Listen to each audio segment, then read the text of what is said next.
Hello guys, welcome back to the study. This is Dheeraj Kumar. अभी हम लोग लाइव क्लास आने की प्रैक्टिस किए, बट कोशिश किए लेकिन नहीं हो पाया। टेक्निकल इशू था जो कि लाइव क्लासेस बीच में कट गया था। कोई इशू नहीं है, चलो इसको मैं रिकॉर्ड करके यूट्यूब पे डाल रहा हूँ। आप सारे लोग प्रैक्टिस करो यहाँ से, और क्लासेस बंद नहीं होने दूंगा, चाहे यूट्यूब पे हो चाहे एप्लीकेशन पे हो, सब चलते रहेगी। ठीक है, एप्लीकेशन पे क्या चीज़ है, तो एप्लीकेशन पे आपकी पेड क्लास है। ठीक है, तो पेड क्लास आप में से जितने बच्चों का सेक्शन 1 बहुत ज़्यादा खराब है ना, मैं आपको रिकमेंड कर रहा हूँ कि आप पेड कोर्सेज लो और अपनी तैयारी ना आज के कोर्स कंप्लीट करने के बाद की तैयारी से कंपेयर कर लेना क्या है।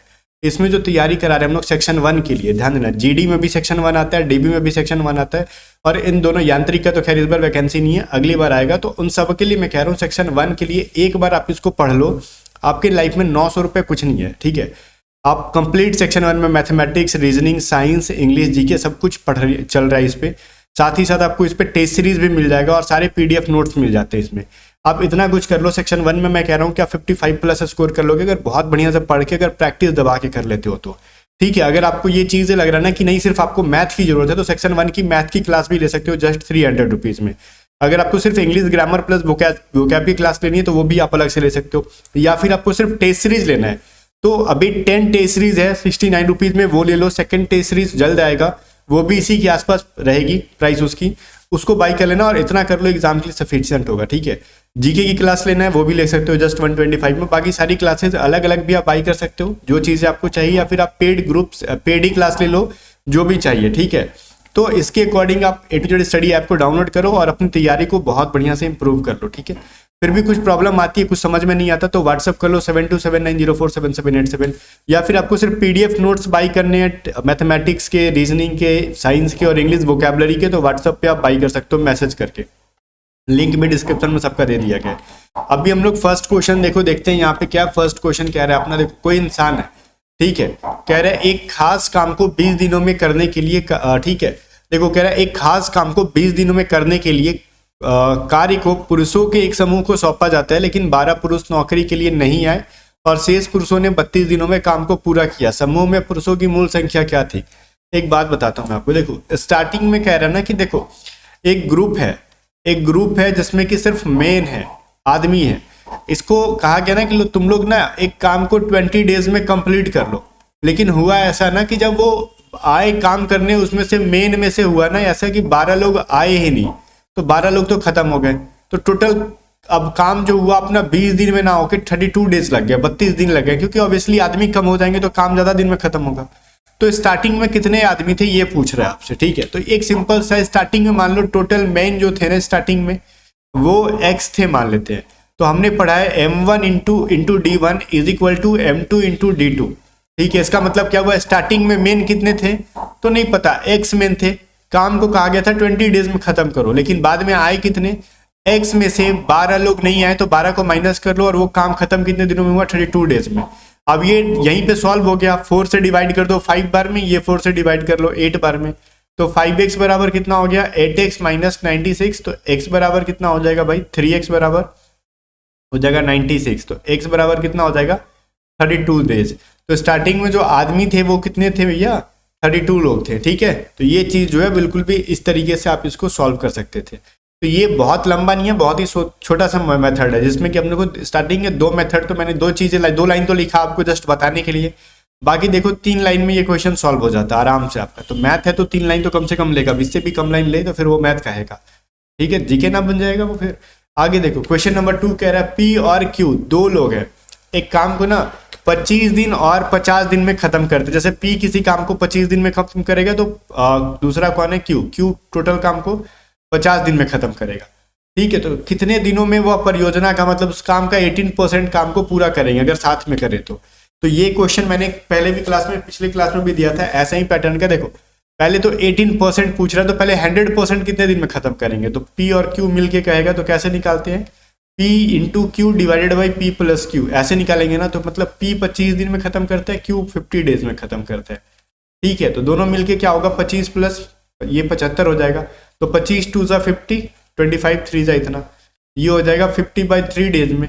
अब ध्यान से देखो, अगर 100% काम को वो लोग 50/3 दिन में कर रहे हैं तो 18% को कितने दिन में करेंगे, तो ऑब्वियसली 50/3 इंटू 100 ऊपर में हो जाएगा 18। ये एक एक करके नियम जो आपने पढ़ा था, तो ये 5 से कट जाएगा यहाँ पे। ठीक है, ये 6 हो जाएगा ना, तो 6 3 is 18, तो 3 डेज के अंदर वो लोग काम को कंप्लीट कर लेंगे। क्लियर है। अब इस मेथड को समझने के लिए एक बार फिर से मैं आपको रिपीट करना चाहूंगा कि मैंने क्या क्या किया, कुछ लोगों को समझ में नहीं आया होगा। तो यहाँ पे कुछ नहीं, पी प्लस क्यू मिलके कितने दिन में करेंगे, तो ये फॉर्मूला मैंने पढ़ाया था, P into Q divided by P plus Q. तो ये फॉर्मूले से वो 100% काम को 50/3 डेज में करेंगे। तो एक एक का जो नियम पढ़ाया ना उस मेथड पे आप कर लो, 18% क्या हो जाएगा 3 डेज में। फिर भी अगर आपको नहीं आता तो फिर बिल्कुल आपने कहीं से मैथ पढ़ा ही नहीं है, तो उस कंडीशन में आप, मैं कहूँगा कि आप पेड क्लासेस को ज्वाइन कर लो, या सिर्फ सिर्फ मैथ ही ज्वाइन कर लो आप, ठीक है। तो एटलीस्ट मैथ तो सुधर जाएगा, क्योंकि कोस्ट गार्ड के सेक्शन 1 में 20 मैथ पूछे जाते हैं, और बिना मैथ के सिलेक्शन तो ऐसे ही 40 नंबर हो गया। मैथ को हटा दो तो 40, तो कट ऑफ भी नहीं जाता। कट ऑफ जाता है ओबीसी यूआर का 50+ जाता है, तो बिना मैथ को छोड़ देना अगर, तो सिलेक्शन तो होगा नहीं, बिल्कुल भी 100% क्या फेल हो जाओगे मैथ छोड़ दोगे तो, ठीक है। तो मैथ में एटलीस्ट 18 से 19 क्वेश्चन सही करना जरूरी होगा, ठीक है। आई कह रहा है एक अनाज विक्रेता के पास 1600 किलोग्राम गेहूं है, ठीक है। इसके पास इसके एक भाग को उसने 20% पे, बाकी के उसने 12% पे बेचा प्रॉफिट पे, और इस टोटल उसको 17% का प्रॉफिट हुआ। तो 20% पे कितना बेचा, तो ये जो प्रॉफिट एंड लॉस का परसेंटेज का फॉर्मूला लगा दिया आपने, प्रॉफिट एंड लॉस का फॉर्मूला लगा दिया, लेकिन ना तो हम परसेंटेज के फॉर्मूला पे बनाएंगे ना ही प्रॉफिट लॉस के। हम इसको किस मेथड पे, मिक्सचर एलिगेशन और रेशियो के मेथड पे बना लेंगे। इस टाइप का क्वेश्चन कल भी कराया था, सेम टाइप का क्वेश्चन मैंने इसलिए दिया ताकि कल के क्लास को जिसने देखा होगा वो उसकी वो थ्योरम की प्रैक्टिस आज हो जाएगी। देखो पहले तो 1600 किलोग्राम था गेहूं, तो उसके पहले हिस्से को उसने कितने में 20% पे बेचा प्रॉफिट पे, दूसरे को उसने 12% पे बेचा, ओवरऑल 17% की यहाँ पे उसको प्रॉफिट हुई। तो क्रॉस माइनस कराने के लिए मैंने कहा था 17 में से 5 जाएगा, 12 जाएगा तो 5 मिलेगा, ठीक है। और ये घटा लोगे तो 20 में से 17 3 मिल जाएगा। तो 20% वाला पूछ रहा है, 20% का हिस्सा कितना है 5, तो 5 बाई कितना हो जाएगा 5 + 3, रेशियो में पड़ा है ना, दोनों को जोड़ देते हैं तो 8 हो जाएगा। टोटल कितना था 1600 kg, तो ये डी कट जाएगा यहाँ से 200। तो ये जिसका थ्योरम क्लियर होगा ना, थ्योरी जिसका क्लियर होगा वही समझ पाएगा इसको। अब ये तो आप खुद कह रहे हो सर मिक्स प्रैक्टिस कराओ, तो मिक्स प्रैक्टिस कराओ, तो मिक्स प्रैक्टिस में तो सिर्फ हम लोग कंसेप्ट तो ऐसे ही समझ में आएगा। जब तक कंसेप्ट आपको बहुत ज़्यादा डिटेल में क्लियर नहीं होगा तो फिर आपको नहीं समझ में आएगा। तो कंसेप्ट पढ़ो, या तो प्लेलिस्ट है यूट्यूब पे वहां से पढ़ लो, अगर आपसे वहां से नहीं हो रहा तब जाके पेड कोर्स ले लो, ठीक है। मैं आपको दोनों ऑप्शन दे रहा हूँ। 4 नंबर क्वेश्चन देखो क्या कह रहा है, एक दुकानदार अपने सामानों पर 60% बढ़ा कर लिखता है और 25% छूट प्रदान करता है। यदि लागत मूल्य 540 है तो विक्रय मूल्य क्या हो जाएगी। एक बात देखो यहाँ पे, मान लो उसकी ना सेलिंग प्राइस अपने को पता ही नहीं है क्या है, लेकिन कॉस्ट प्राइस तो पता है ना, वो 540 है। तो 540 को पहले वो कितना करता है 60% बढ़ा देता है, तो 160/100 कर लो, फिर 25% कम कर देता है, तो 100 में से क्या 25 घटा लोगे, कम कर रहा है। तो यहाँ पे 60% बढ़ा रहा था तो 100 में से 60 जोड़ रहे थे, फिर 25% घटा रहा है तो 25% घटा दो और इसको सॉल्व कर दो, ये आपका सेलिंग प्राइस हो जाएगा।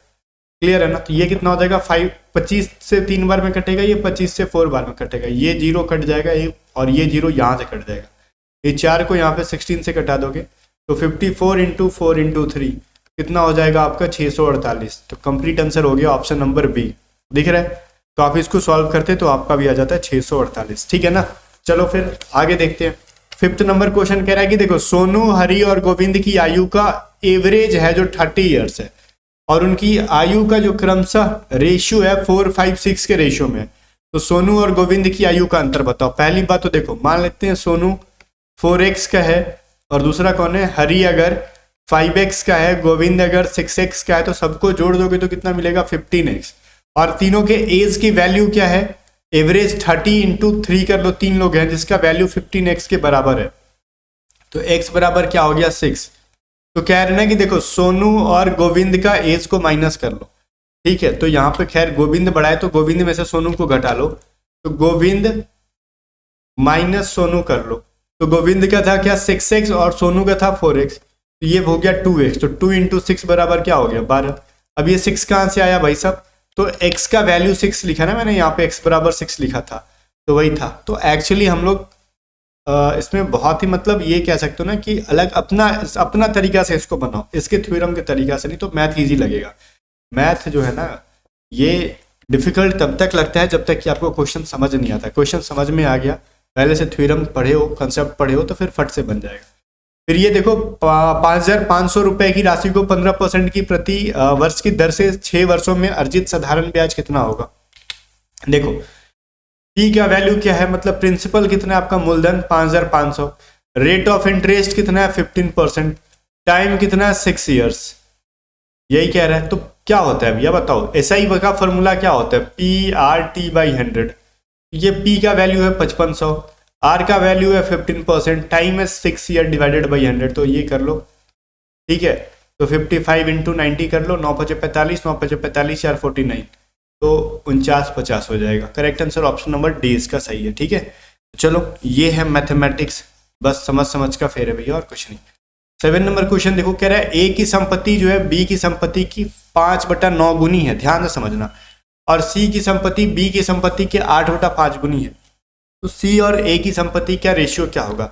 अब कुछ लोग कंफ्यूज होंगे कि क्या क्या दे रखा है, कुछ नहीं दे रखा, लाइन बाई लाइन पढ़ो, क्या कह रहा है ध्यान से सुनो, लाइन से पढ़ो, आगे का पूरा क्वेश्चन नहीं पढ़ो, सिर्फ एक लाइन पढ़ो कि यदि कह रहा है ना कि ए की संपत्ति बी की संपत्ति की 5/9 गुनी है, ठीक है, तो मतलब ए का जो प्रॉपर्टी है वो किसके बराबर है, बी के 5/9 के टाइम्स के, बस यही कहा था ना आपसे। तो अगर हम इस वाले बी को इधर ले आएंगे, ध्यान से देखना, ए बाई बी बराबर क्या हो जाएगा 5/9, तो मतलब ए रेशियो बी बराबर कितना हो गया 5:9। इतना तो खैर नहीं लिखना था मेरे को, लेकिन आपको समझाने के लिए लिखना पड़ा, समझ में आ गया। वही काम करो फिर से, कह रहा है सी की जो प्रॉपर्टी है वो सी की जो वैल्यू है वो बी की प्रॉपर्टी के 8/5 के बराबर है, तो फिर सी बाई बी बराबर कितना हो जाएगा 8/5। तो इसी को अगर उल्टा करेंगे बी बाई सी कहोगे तो ये भी उल्टा हो जाएगा 5/8 हो जाएगा, तो बी रेशियो सी का वैल्यू कितना हो जाएगा 5:8 हो जाएगा। अब रेशियो तोड़ने का वैल्यू बता रखा था मैंने आपको, क्या बताया था ध्यान से देखो, ए रेशियो बी अगर है 5/9, बी रेशियो सी अगर है 5/8, तो ए बी सी का वैल्यू क्या हो जाएगा ये बताओ। पहले तो ऊपर ऊपर वाले को मल्टीप्लाई करते हैं, 5 क्या हो जाएगा मल्टीप्लाई होके 25, फिर क्रॉस मल्टीप्लाई करो 5 को 9 से क्या हो जाएगा 45, फिर लास्ट के दो ऊपर नीचे वाले को, अब इन दोनों को मल्टीप्लाई करो 9 × 8 72। अब कह रहे हैं सी और ए की बताओ, तो सी का पहले लिखो फिर ए का लिखो, तो सी पहले आ जाएगा 72 और ए है 25, लो आ गया ऑप्शन नंबर बी। ये बड़ा नहीं है, इतना देखो नहीं लिखना था मैंने, जो इतना लिखा था ना ये सभी चीजें, ये वाला लाइन ये वाला लाइन ये वाला लाइन नहीं लिखना था, क्योंकि अगर आप प्रैक्टिस में आ जाओगे तो ये सारी चीजों को हम माइंड में कर सकते हैं, इन सभी चीजों को लिखने की कोई जरूरत नहीं होती। अगर ये सभी चीजें लिख रहे हो तो इसका मतलब मैथ में स्पीड स्लो है आपका, कैलकुलेशन में कुछ गड़बड़ चल रहा है, ठीक है। तो आपको ये सभी चीजों को लिखना नहीं होता है, बस दिमाग में समझना होता है, ठीक है। 8 नंबर क्वेश्चन देखो क्या कह रहे हैं, 4 अंकों की सबसे बड़ी संख्या क्या है जो कि पूर्ण रूप से 9, 12, 24, 32 से डिवाइड हो जाए। तो सबसे 4 अंकों की सबसे बड़ी संख्या क्या होती है, ग्रेटेस्ट 4 डिजिट नंबर क्या होता है, ये चीज बताओ। ग्रेटेस्ट 4 डिजिट नंबर क्या होता है, मेरे को पता है कि आपको नहीं पता है, ठीक है, कुछ लोगों को नहीं पता है, वो 9999 होता है, यही होता है ना सबसे बड़ी संख्या। कुछ लोगों को ये भी नहीं याद होगा, उनको पता होता है लेकिन जब काम होता है तो भूल जाते हैं, ठीक है। अब हमारी खूबी है ये, है ना, चलो ठीक है। तो अब ये कह रहे हैं कुछ ऐसा बताओ जो 9, 12, 24, 30 से डिवाइड करें तो ये 4 अंकों की सबसे बड़ी संख्या जो है वो डिवाइड हो जाए। तो ये 4 अंकों की सबसे बड़ी संख्या तो ये है, लेकिन ये तो ऑप्शन में नहीं है, तो एक काम करो इनका एलसीएम निकालो, 9, 12, 24 एंड 32, ठीक है। इनका एलसीएम निकालोगे क्या आ जाएगा 288 आ जाएगा, मैं तो सॉल्व कर चुका हूं। अब एलसीएम निकाल दिया ना, अभी इस एलसीएम को ना इससे डिवाइड मारो। क्यों करो डिवाइड, क्योंकि अपने को कंप्लीट डिवाइड मारना है ना 4 अंकों की सबसे बड़ी संख्या को, तो इससे जब हम डिवाइड करेंगे तो कुछ रिमाइंडर बचेगा, तो वो बचना नहीं चाहिए, तो वही रिमाइंडर को ना 9999 में घटा दो, बस काम कंप्लीट हो जाएगा। 9999 से पहले डिवाइड मारो, ये हो जाएगा 3 दूनी 6, 3 बार में कटेगा, 8 × 24, 8 × 24 2 26 और 8 × 24 सॉरी 3 दूनी 6, ये चीज़ें आपको यहाँ से कंप्लीटली हो जाएगा, ठीक है। 3 दूनी 6 और 2 8 हो जाएगा ना, तो 8 हो जाएगा।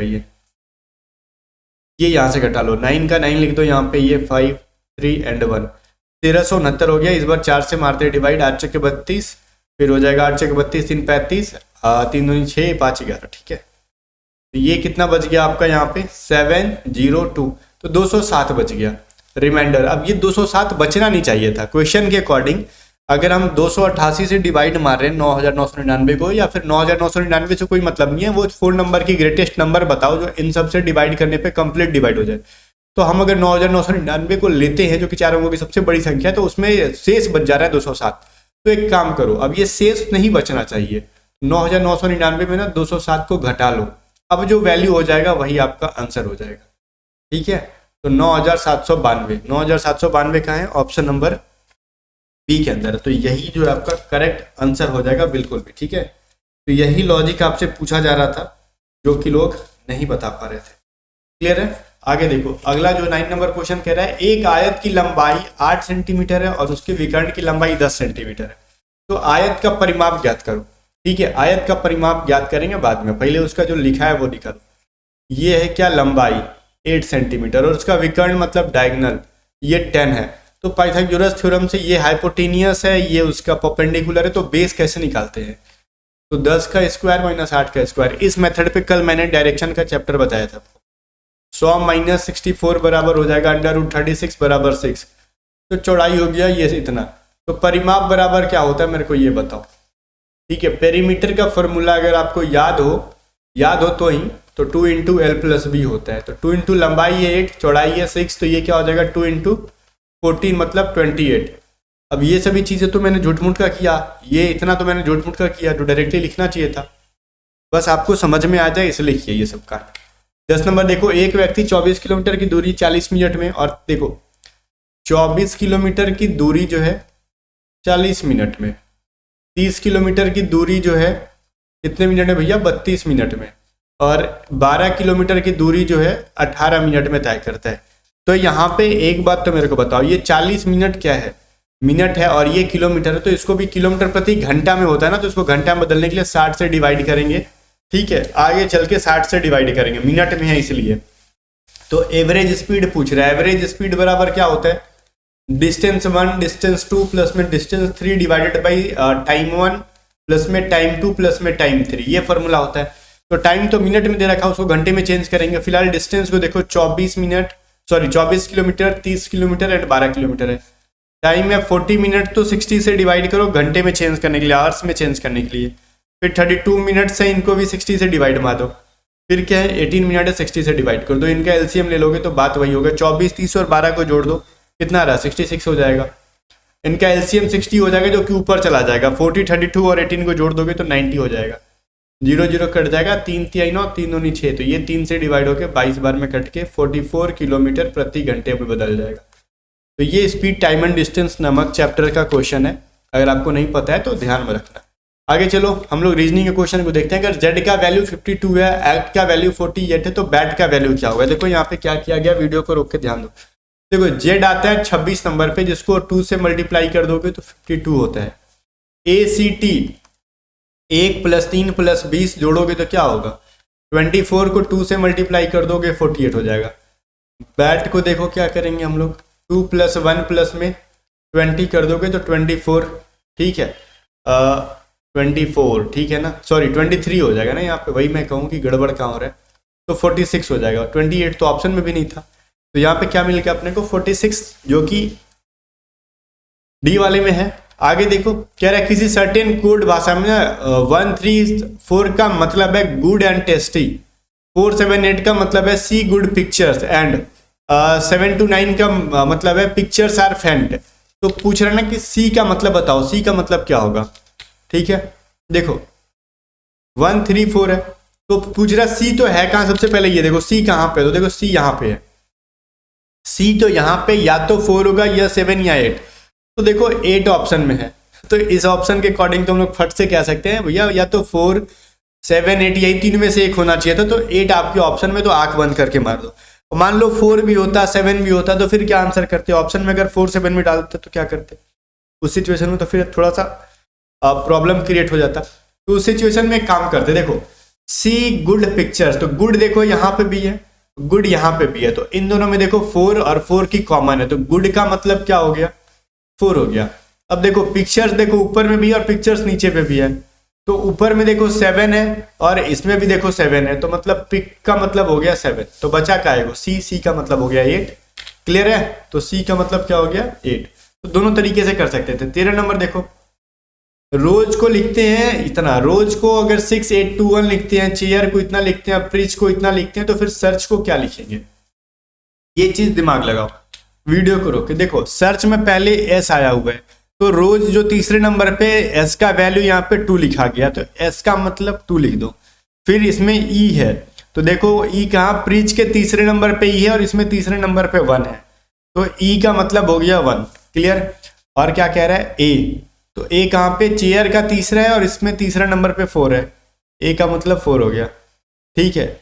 आर है यहाँ पे, तो आर का रोज में पहला नंबर पे है 6, आर का वैल्यू हो गया 6, तो 2146 है क्या कहीं भी, 2146 ऑप्शन नंबर बी में मेरे को मिल रहा है। तो मैं आगे क्यों बढ़ूँ, इतने पे मैं छोड़ देता हूँ, मेरे को आगे बढ़ने की कोई जरूरत ही नहीं थी। ऑप्शन नंबर बी इसका सही आंसर है, बिल्कुल भी दिख रहा है आपको। चलो फिर अगला क्वेश्चन देखते हैं कि अगला क्वेश्चन क्या है। कहाँ गया भाई, पीछे वाला आ गया। 14 नंबर कह रहा है, फ्रेंड को अगर हम लोग ये लिख लेते हैं HUMJTK, तो फिर कैंडल को क्या लिखेंगे, एक बात मेरे को बताओ। FRIEND फ्रेंड, इसको लिखते हैं क्या हम लोग H, फिर इसको लिख रहे हैं हम लोग U, इसको लिख रहे हैं हम लोग M, इसको लिख रहे हैं J, इसको T, इसको K। तो मतलब देखो F में क्या जोड़ा, तो GH2 जोड़ दिया हमने, R में STU 3 जोड़ दिया, I में JKLM 4 जोड़ दिया, E में FGHIJ 5 ऐड कर दिया, N में देखो 6 ऐड कर दिया, D में हमने 7 ऐड कर दिया। ठीक है। तो उसी प्रकार कैंडल में भी वही कांड करेंगे हम लोग। ठीक है। पहले तो C में अपने को 2 ऐड कर दो तो क्या हो जाएगा DE। ठीक है। A में फिर 3 ऐड करोगे तो क्या होगा BCD। ठीक है। तो E और D से स्टार्ट होने वाला खाली ऑप्शन नंबर है, तो हम आगे काहे बढ़े, अपने का यहीं पे काम निपट गया, आगे बढ़ने की कोई जरूरत ही नहीं था। 15 नंबर क्वेश्चन है ये, हाँ 15 नंबर क्वेश्चन है ये। कह रहा है पिट ना सोम, ठीक है, इसको कहते हैं ब्रिंग मी वाटर, ना जो टॉड TOD, तो इसको कहते हैं water is life. Tube odd pit को लिखते हैं गिव मी टॉय, जोए लिंकॉट को लिखते हैं लाइफ एंड डेथ। तो कह रहा है ना इज का मतलब बता दो भैया, इज कहाँ पे है, देखो वाटर इज यहाँ पे है। ठीक है। अब यहाँ पे ना जो टोड है, तो देखो जो भी है टोड भी है ना भी है, तो आंसर किसको करे, तो पहले तो वाटर, देखो वाटर कहाँ पे, वाटर इसमें भी और वाटर ऊपर में भी है। अब दोनों में देखो ना है, तो मतलब वाटर का मतलब हो गया ना। क्लियर है। तो ना तो ऑप्शन वाला नहीं होगा। अब देखो लाइफ भी है यहाँ पे, अब नीचे भी लाइफ है, तो लाइफ देखो इसमें भी जो है और इसमें भी जो है, तो लाइफ का मतलब हो गया जो। तो बचा क्या इज। अब इज में क्या बच गया TOD टोड, तो टोड ऑप्शन नंबर C में मिल गया अपने को। तो 15 का क्या हो गया करेक्ट आंसर C। तो ये 15 नंबर डाल दो। 16 में देखो क्या कह रहा है आपको, Z का वैल्यू इतना है, R का वैल्यू इतना है, तो J का वैल्यू क्या होगा। अब दिमाग लगाओ, वीडियो को रोके, ये क्वेश्चन जिसने बना लिया वो ग्रेट इंसान होगा। Z को कितना लिखते हैं 26 नंबर पे, 26 को हाफ करोगे 13 मिलेगा, 13 का क्यूब करोगे 2197 मिलेगा। R का वैल्यू क्या है 18, 18 को 2 से डिवाइड मारो 9 मिलेगा, 9 का क्यूब मारो 729 हो गया। फिर J कितने नंबर पे होता है 10, 10 को 2 से डिवाइड मारो 5, 5 का क्यूब मारोगे 125। ऑप्शन नंबर 125 क्या है, ऑप्शन नंबर D के अंदर है। 17 नंबर देखो, चैंपियन को हम लोग लिखते हैं HCMAIPNO। ठीक है। तो निगेटिव को क्या लिखेंगे ये चीज बताओ आप जल्दी से। ठीक है। तो देखो यहाँ पे चैंपियन के 2 डिजिट्स को उल्टा कर दो। ठीक है। वही का हम लोग निगेटिव में करेंगे, NEGATIVE। ठीक है। तो इसको उल्टा करोगे तो क्या मिलेगा EN, इसको उल्टा करोगे तो AG, इसको उल्टा करोगे तो IT, इसको उल्टा करोगे तो EB। कहाँ पे भैया ENAG, IT EB, option number B के अंदर मिल गया। खोजने में थोड़ा टाइम लगता है, बाकी बनाने में टाइम नहीं लगता ऐसे क्वेश्चन को। फिर देखो मिलिट्री को लिखते हैं कि 1 2 3 4 5 6 7, तो फिर टिमली को क्या लिखेंगे, कुछ नहीं करना, MILITARY। ऐसे क्वेश्चन के कंसेप्ट बहुत ईजी है, खाली टाइम कंज्यूमिंग है ये सब। 1 2 3 फिर 2 4 5 6 7 कुछ ऐसा लिखा है। तो फिर कह रहा है टिमली को लिखो TIMLI। तो यहाँ पे आई को क्या लिखा गया देखो 2, तो मतलब यहाँ पे ना तो लास्ट में है ना आई, तो लास्ट में 2 आएगा। क्लियर है। तो लास्ट में 2 खाली ऑप्शन नंबर देखो D में आ रहा है। हम लोग ऐसा छक्का मारे ना कि एक ही बार में आंसर मिल गया, देख रहे हो ना यहाँ पे। चलो, और वैसे आप मिला भी सकते हो कि इसमें T को देखो यहाँ पे क्या लिखा गया था 4 लिखा गया था, तो आप यहाँ पे 4 लिख लेते। फिर I को 2 लिखा गया था, M को देखो 1 लिखा गया था, L को देखो 3 लिखा गया था, तो मिल गया वही आंसर।